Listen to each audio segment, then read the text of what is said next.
오늘 말씀은 사사기 19장 22절부터 30절까지입니다. 그들이 마음을 즐겁게 할 때 그 성읍의 불량배들이 그 집을 에워싸고 문을 두들기며 집주인 노인에게 말하여 이르되 내 집에 들어온 사람을 끌어내라. 우리가 그와 관계하리라 하니 집주인 그 사람이 그들에게로 나와서 이르되 아니라 내 형제들아 청하노니 이 같은 악행을 저지르지 말라. 이 사람이 내 집에 들어왔으니 이런 망령된 일을 행하지 말라. 보라 여기 내 처녀딸과 이 사람의 첩이 있은즉 내가 그들을 끌어내리니 너희가 그들을 욕보이든지 너희 눈에 좋은 대로 행하되 오직 이 사람에게는 이런 망령된 일을 행하지 말라 하나 우리가 듣지 아니하므로 그 사람이 자기 첩을 붙잡아 그들에게 밖으로 끌어내매 그들이 그 여자와 관계하였고 밤새도록 그 여자를 능욕하다가 새벽 미명에 놓은지라. 동틀 때 여인이 자기의 주인이 있는 그 사람의 집 문에 이르러 엎드러져 발길까지 거기 엎드러져 있더라. 그의 주인이 일찍이 일어나 집 문을 열고 떠나고자 하더니 그 여인이 집 문에 엎드러져 있고 그의 두 손이 문지방에 있는 것을 보고 그에게 이르되 일어나라 우리가 떠나가자 하나 아무 대답이 없는지라. 이에 그의 시체를 나귀에 싣고 행하여 자기 곳에 돌아가서 그 집에 이르러서는 칼을 가지고 자기 첩의 시체를 거두어 그 마디를 찍어 12덩이에 나누고 그것을 이스라엘 사방에 두루 보내매 그것을 보는 자가 다 이르되 이스라엘 자손이 애굽 땅에서 올라온 날부터 오늘까지 이런 일은 일어나지도 아니하였고 보지도 못하였도다. 이 일을 생각하고 상의한 후에 말하자 하니라. 아멘.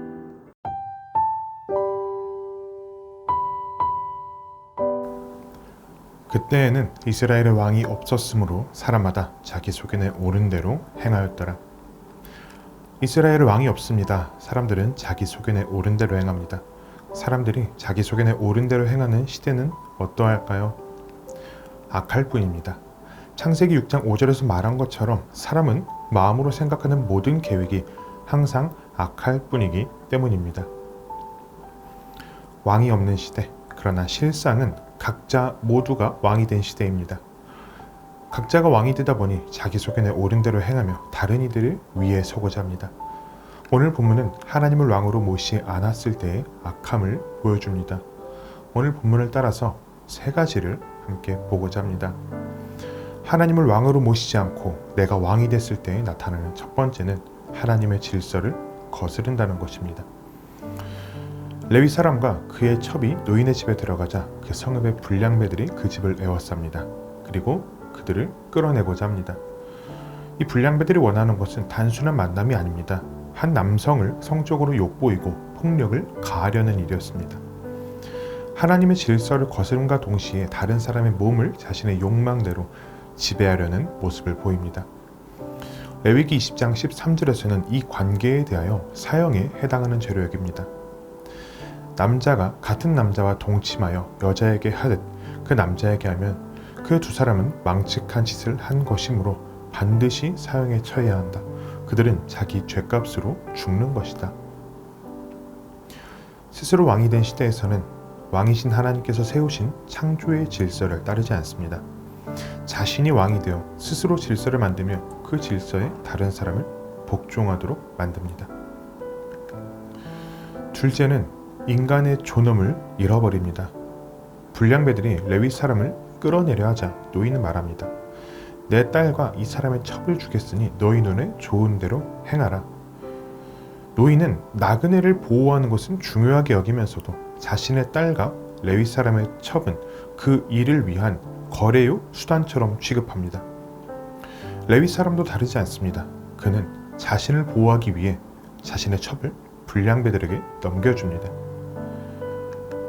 여인이 밤새 능욕을 당하고 문 앞에 쓰러져 있는데도 그가 처음 한 말은 일어나라 우리가 떠나가자였습니다. 위로나 어떤 걱정도 없었습니다. 그에게 이 여인은 자신을 위해 희생시킬 수 있는 소유물에 불과했지요. 내가 왕이 되면 다른 사람도 나의 목적을 이루기 위한 수단이 됩니다. 셋째로 자기 죄는 보지 못하고 남의 죄를 심판합니다. 레위 사람은 죽은 첩을 12덩이로 토막냅니다. 여인의 결말은 너무 처참하며 레위 사람의 일은 경악스럽습니다. 그런데 레위인의 이 행위는 기브아에서 일어난 끔찍한 죄악을 온 이스라엘에 알리고 기브아를 심판하기 위함입니다. 그런데 이 첩을 그들 불량배들에게 내어준 것은 누구입니까? 바로 레위 사람 그 자신입니다. 그는 자신의 죄는 죄로 여기지 못하며 남의 죄를 심판하고자 합니다. 기브아 사람들의 죄악에는 분노하지만 정작 자신이 여인에게 행한 일에는 전혀 분노하지 않습니다. 내가 왕이 되면 내 죄를 합리화하면서 다른 사람의 죄에는 크게 분노합니다. 나에게는 한없이 관대하다가 다른 사람에게는 누구보다 엄격해집니다. 이것이 자기 소견에 옳은 대로 살아가는 사람의 모습입니다. 왕이 없는 시대, 그러나 실상은 모두가 왕이 된 시대. 하나님의 질서를 거스르고 인간의 존엄이 무너지며 자기 죄는 눈이 멀고 다른 사람의 죄는 심판하는 그런 시대. 그렇다면 이스라엘의 근본적인 문제는 무엇입니까? 하나님께서 왕이심에도 그들은 하나님의 통치를 받지 않았다는 것입니다. 이스라엘은 다시 하나님을 왕으로 인정하고 그분의 통치를 받아야 합니다. 사사기는 왕이 없는 이스라엘의 처참한 현실을 보여주면서 이는 내 삶의 통치자가 하나님이 아닌 내가 되었을 때의 내 삶을 보여주기도 합니다. 그러면 이스라엘의 현상을 우리에게 적용해 보자면 오늘날 내가 왕이 된 삶에서 나에게 필요한 것은 무엇일까요? 하나님의 통치입니다. 인간이 생각하는 바는 항상 악하기에 내가 나를 통치하면 내 소견에 옳은 대로 살아가면 내 삶은 망가질 수밖에 없습니다. 그렇기에 우리에게는 나보다 나를 더 잘하시는, 나를 가장 선한 길로 인도하시는 하나님의 통치가 필요합니다. 무너진 내 삶의 회복은 내가 왕의 자리에서 내려와 하나님을 내 삶의 왕으로 모시는 데서 시작됩니다.